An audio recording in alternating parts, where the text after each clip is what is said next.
We are going to open this session with bridging. So bring yourself down to lay on your back and give yourself a moment just to absorb how that feels initially. You can have positioned your feet so they're already in their narrow parallel and have the arms relaxed beside you. And just notice, where does the gaze naturally sit? Any bias through the body just that you're picking up on naturally. We're not going to fight that. Just going to allow ourselves to soften. And just pick up on any information that might be showing itself to us. With the bridging movement, we're going to focus on using the feet.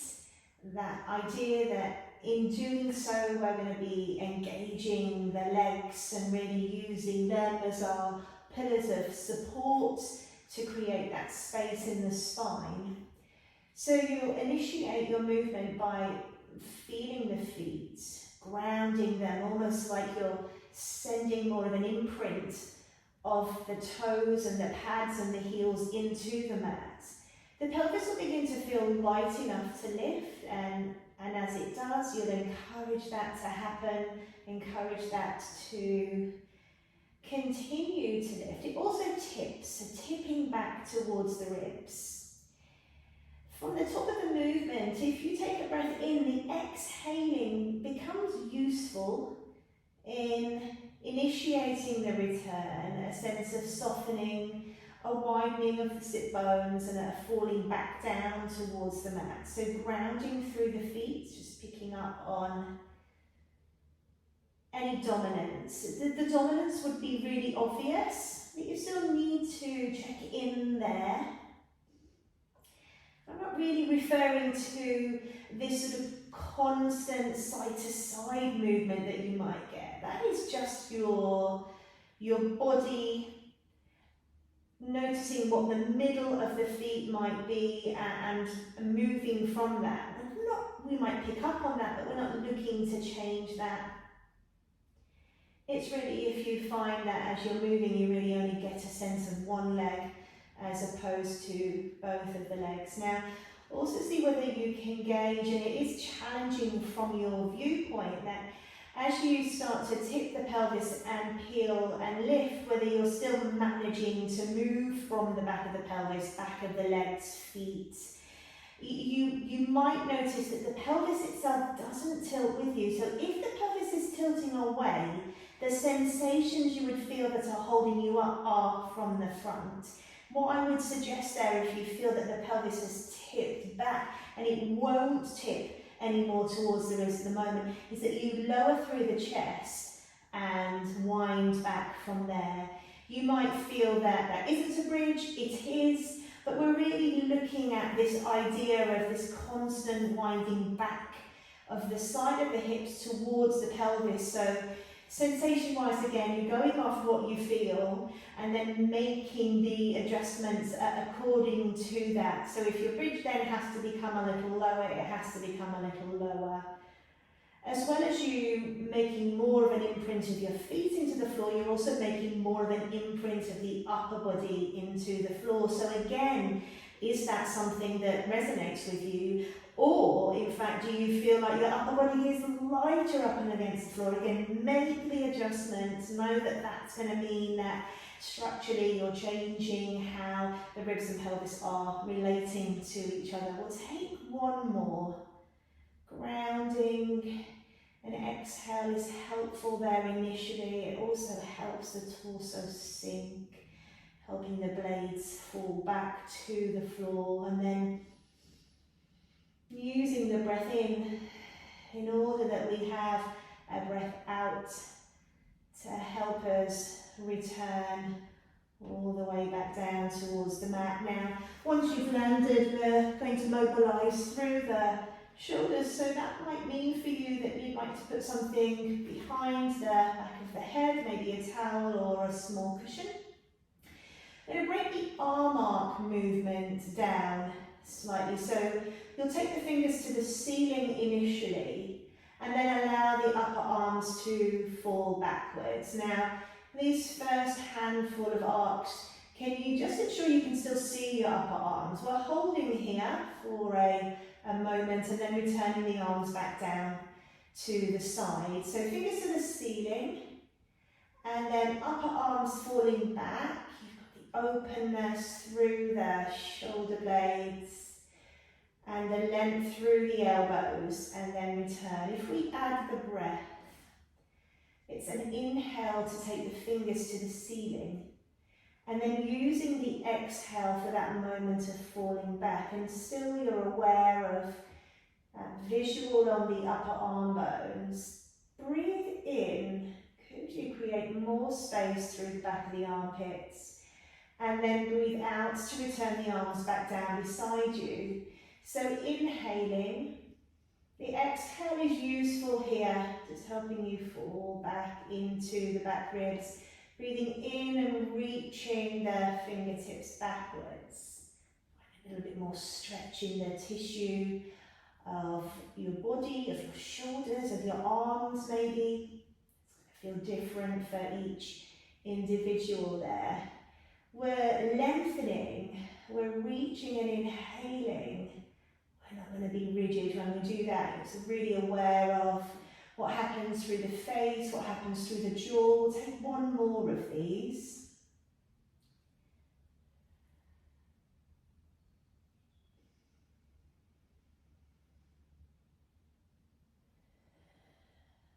As the fingertips move to the ceiling next, whether you're passing from your return or you're starting again, we're going to head into open and close.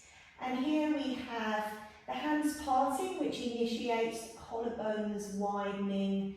You could swiftly check in with the blades on the mat, noticing their change, but it will be hands, it will be chest spreading. Here's your wingspan, fingertips reaching, and then back up towards the ceiling. Inhaling for the length through the spine and the breadth across the chest, and then exhaling to return. Each time you return the arms, the hands don't touch. The fingers will finish above the shoulders, so they're simply returning back to their starting position. There's an element there then that we can keep the width across the chest and the collarbones, even though the shoulder and the arm are moving. We're not going to tighten or shorten through the chest there. When we finish this last one, we're going to head into shoulder drops. So the shoulder blades move away from the floor as the fingertips reach up towards the ceiling here, and then they head back down. They're leading the arms back down. So you'll have a spiral inwards of the arm bones as you reach up, and then outwards of the arm bones, or simply put, the palms turn back to face in towards each other. Now, as well as the movement, again, we're going to add it by layering the breath as a secondary, but it is going to lead you ultimately. So as your fingertips reach up, you're breathing out. As you breathe out there, low back ribs are pushing back into the floor, and as you breathe in, you return. Now, sometimes that doesn't read so obviously. Like a lot of the work, it is quite subtle, but even more so if you still have your head cushion behind your head. So for now, any towel or cushion could be removed, and you might get then just that extra little bit more awareness of the shoulders coming off and the ribs pushing back. Now that's taking the spine into a more lengthened position in preparation for more of a flex pattern. So as you breathe out next and the fingertips reach up, you notice the back ribs push back. You're going to start to allow the head to lift, and that will begin to curl you up into your 100 prep. You'll inhale to lay yourself down, and as you do so, just towards the end there, upper arm bones spiral back out to where they came from. So we're simply adding in a chest lift in terms of our organisation with the shoulder drop movement that we've just done. And if you listen to that sequence, chain reaction, exhaling shoulders, ribs, head feels lighter, so you're going to encourage it to move away from the floor and lay yourself down. We'll take one more of these, breathing out, to curl up. Incidentally, arms, hands, that's going to stop around middle thigh, just so that you can maintain that organisation of ribs and pelvis that you set up. We're heading into book openings here, so turn to face your screen. So that's going to determine which side you naturally come onto. And of course we're going to take both sides, so it doesn't matter where we start with this one. So arms are reaching out in front. The soles of the feet are in line with the back of the body, so that would be pelvis and lower ribs, and of course the back of the head. Make sure you've got cushion behind you so that you can use your heavy head and roll onto that. So we'll take a breath in to begin with, and you'll breathe out and open the arm to the ceiling. And then we still have some elements of that arm opening movement that we did, the open and close, the chest spreading.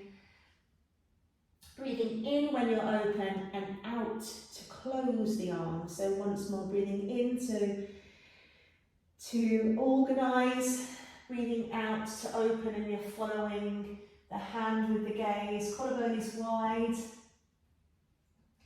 Inhaling when you're rotating there, when the ribs have rolled around the spine. We'll take 4. But of course, if you feel like you would need some more, then keep yourself moving.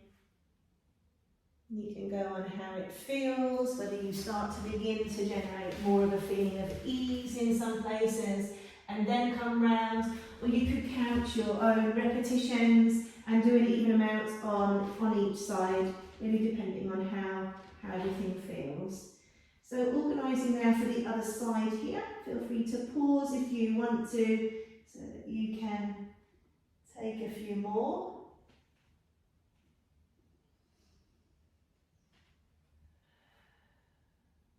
And take a breath in. Breathing out to open. Inhaling here. As firm with the top leg as possible. Noticing any lightness between the knees.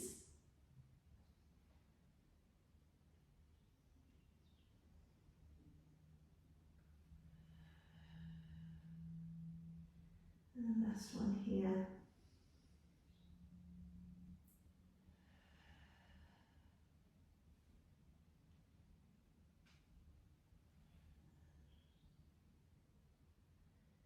If you come onto your back from here, we're going to head into a sequence that's going to bring us into a variation on Criss-Cross. So it's a sequence whereby we're going to start with dead bugs. And with the dead bugs, really, what we're looking to achieve is really, in terms of our sensation and our ease of movement appearing right at the beginning of this sequence, could we still have that by the time we do get to the Criss-Cross movement itself? Ensure that you're straight. Head, ribcage and pelvis is what I mean by that, just in that they're above and below each other. I've taken a little cushion just for this moment once more. Again, it's just about comfort, so how would that feel for you, with or without? And then we're looking to stand down into one of your feet, just a little more than the other. That same idea of leaving an imprint of your foot on the ground. As you do so, the other foot feels light enough to lift. You're going to lift it there. Once it's lifted, let's take some time just to hold it for a moment, allowing the thigh bone just to naturally drop a little deeper. Perhaps that creates a little bit more ease in your jaw, in your neck, in your throat as well, just the idea of falling back, and then returning the leg back down towards the mat. That foot then pushes down into the floor, a little connection there for you, a little supportive anchor if you like, so that then the moving part really has that ease about it, lifting. Thigh bone again is just going to hang out here for a moment, just feeling like it's dropping back, I'm dropping my shin very slightly because I'm aware that sometimes the angle behind the knee for me is quite open. I'm just going to gradually drop that as well, see how that all feels in its organisation, and then bring the leg back down. So foot pushing down for leg to lift. Ease of movement through the hip, and then leg returns, pushing down into the floor. Ease of movement through the hips. Notice the calmness of the rest of the body as well. I'll take 2 more of these.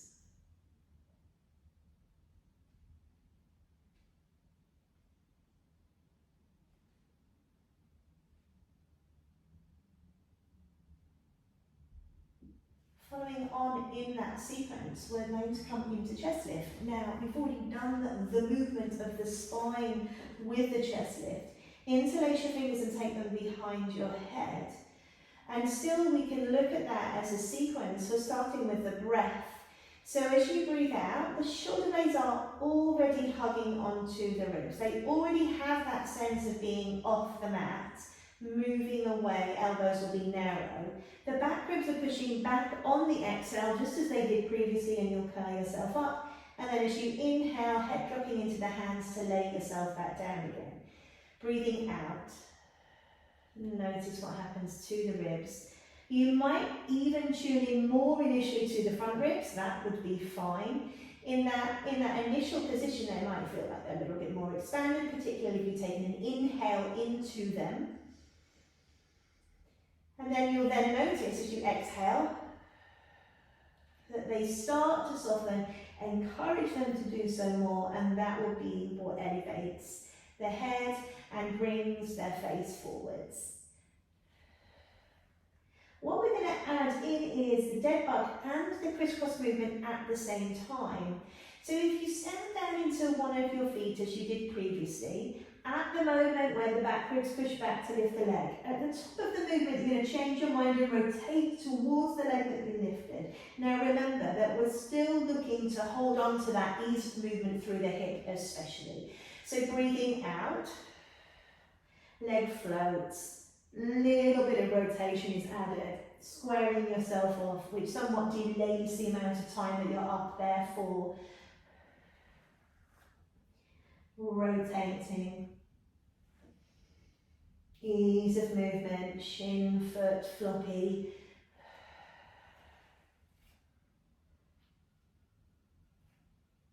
Still really working hard for the movement to be coming from the middle spine, so that's why we've got that focus through the ribs as how we're initiating the movement.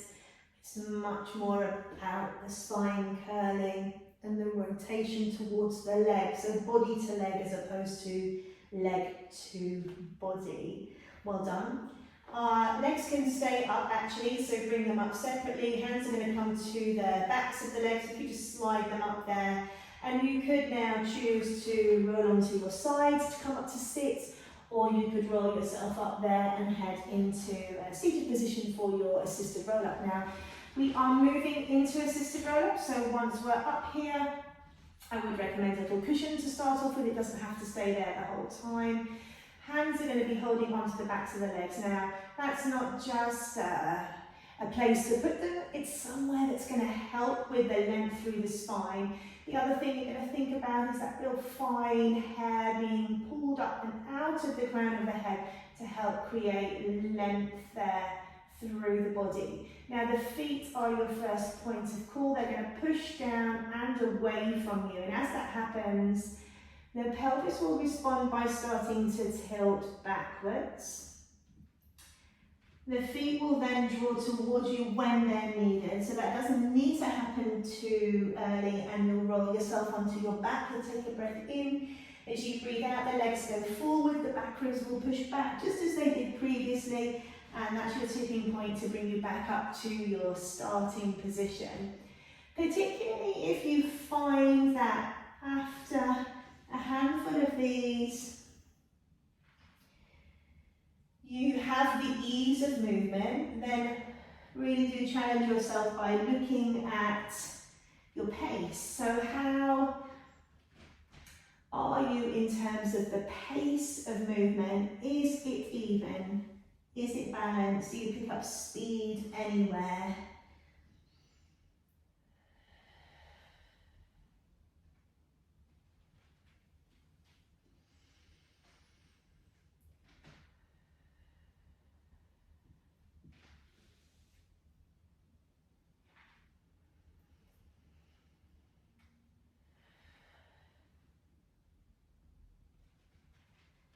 As we come into the last one, you're going to take your cushions away. This is going to take us into single leg stretch.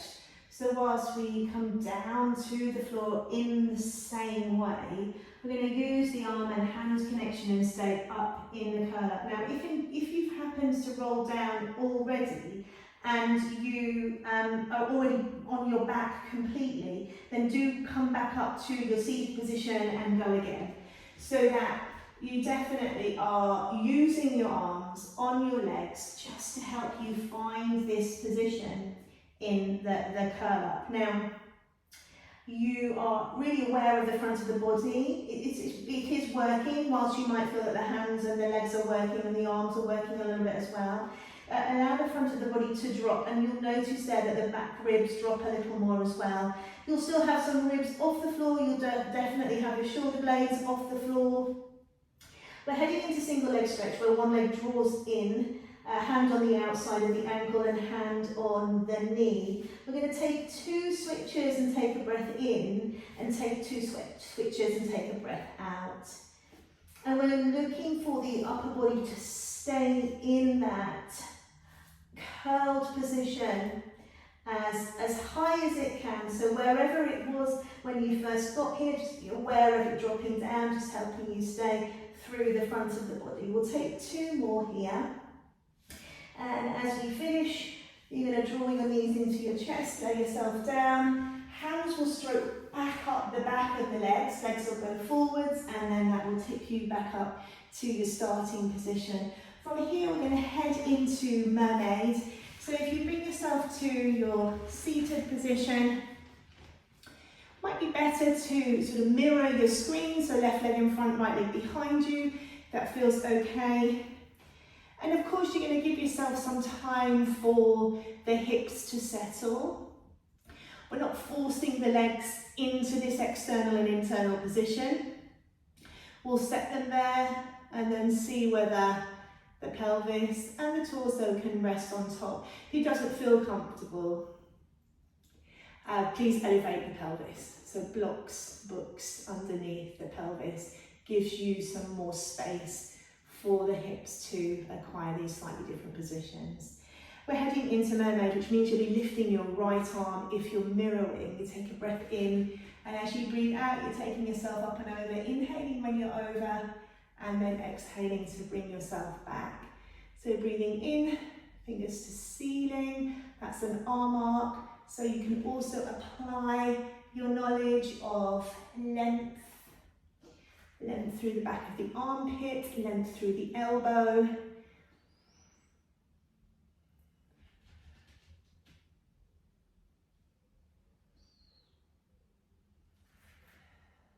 And we'll take one more.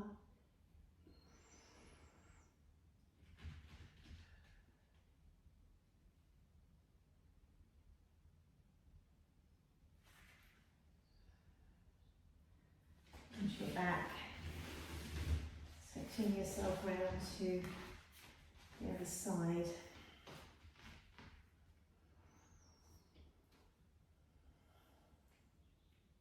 Take a breath in.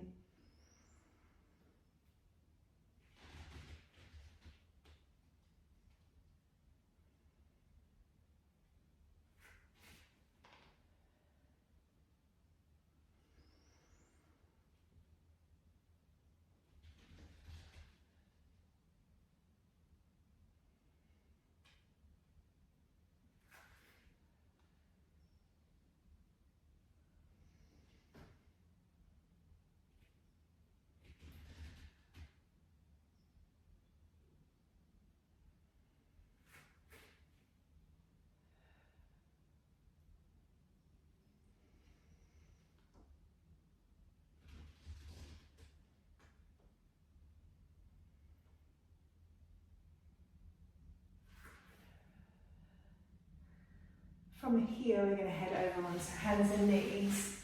Hands are more than likely going to be wider than they would ordinarily be here. So let's go as wide as the mat. It gives your chest a little bit more room, so space between the collarbones. Really whether you can find that perhaps moving forwards and back. I tend to pad with the hands and make sure that the fingers and the wrists and the palms are happy with their chosen place to bear my weight. And then from here, sternum is going to fall downwards, so that's the centre of the ribs, moving forwards of the body, downwards towards the floor, wide across the collarbones, and then just gently sending the floor away and lifting the sternum, so between the blades in a little bit more space. Inhaling to come down, and then exhaling to push and send away. Ever aware of the lower back, so ever aware of the lower back position.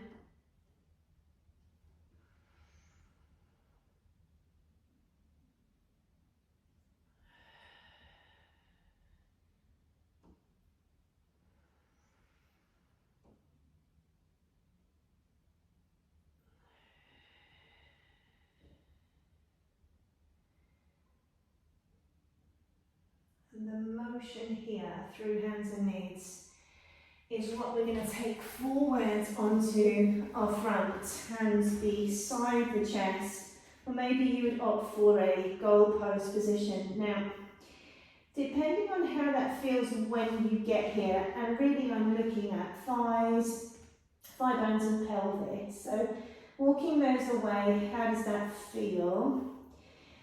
And it's more of a sort of a repeat of the concept of laying on your back and noticing how that feels. Now I'm just going to rock the pelvis side to side because I do feel that there's a little bit more tension pulling me onto one side. And sometimes a quick rock here can help loosen through the front and through the back. So settling there, and hopefully settling and feeling a little bit more centered. And then grounding through the pelvis, that's much better. Crown of the head reaching forward. The sternum is falling down, but of course, because the spine is lifting, the approach is different, but it's still the same idea you did on your hands and knees. Collarbones are wide.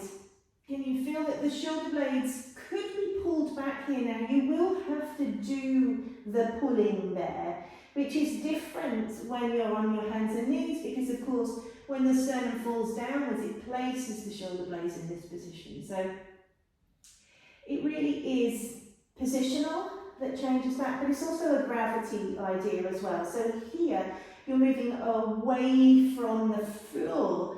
So you have to be a little bit more active with your approach through the upper back. Shoulder blades moving backwards. Now they can't move backwards straight away. It's important that you create the length and the width, and then the more give you have in the front of the chest here, the more the blades can move back. We're going to take one more of these. Inhaling as we move. Could it feel like a dead bug in its ease, in its simplicity? No, we're not going to force or really look to be working too hard. Arms are going to come straight beside you. We're heading into dart. Forehead is hovered. Take your breath in, reaching the crown of the head, same thing.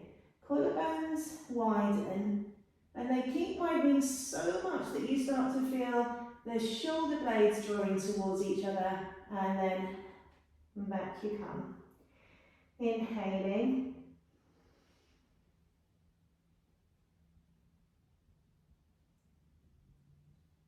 Exhaling.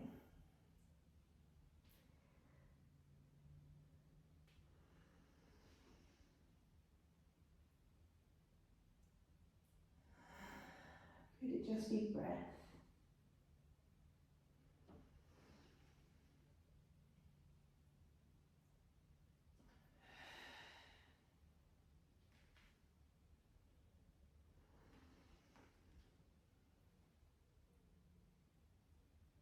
and resting down. Moving back into our pattern of being flexed, it's being grounded here. Moving back here, noticing how it feels, whether you're on your knees or whether you're in your tucked position laying on your back. How is it?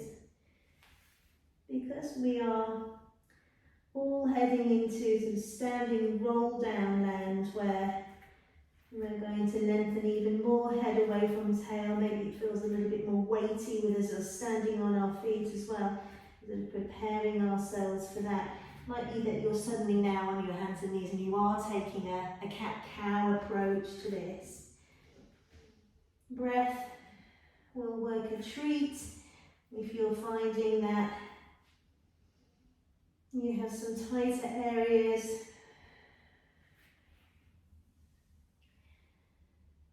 Unravel.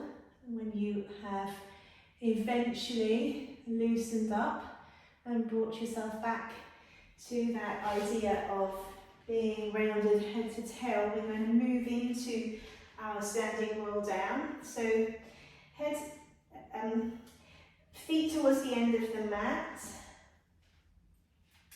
Your upright head on top of shoulders, ribs and pelvis, with evenly distributed weight between the forefoot and the heel, insides and outsides of the feet, and also that awareness, again, similar to our bridging of any dominance that you might be picking up on just in this initial position. And then using your breath, taking a breath out and sighing through the upper body. And notice how the shoulders don't come too far forwards there actually, that they just gently follow the lead of the spine. Yes, of course they move forwards, but you don't have to force that. Now, the weight of the head really helps in creating some space, so do let it go when you can. The depth at which you come to, so where the fingers end up, let's say, is really irrelevant, especially as you're starting off. So it's much more, how does it feel to move like this? Breathing out to lift the back of the body up, to unravel, to bring you back up to your starting position. Breathing out and lowering the gaze, softening through the chest, coming down from your bridge here really, if you're looking at similarity. The rest of the body is staying curved, even both legs. Sometimes I have to tell myself to get over a bit.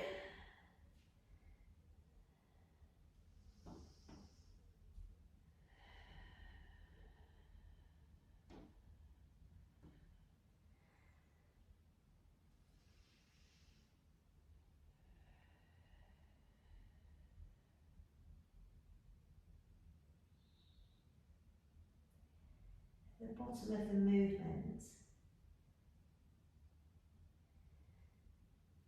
feel free to walk out into your plank position. Just define that in terms of position or power really, however you want to interpret that. Heels are reaching backwards and they head back down again whilst you walk back. Now, take a moment to make that adjustment. You're no longer looking at the floor, you're looking at your own legs. Arms are hanging loose, take your time.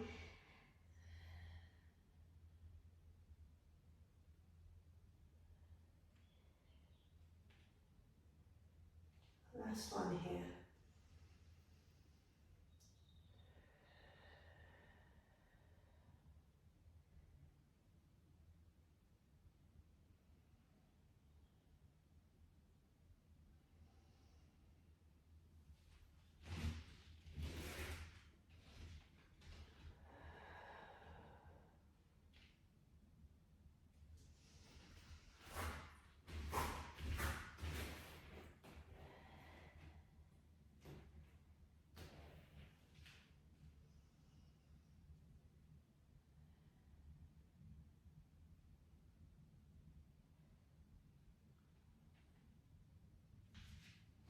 When you've unravelled from that last roll up there, you're done.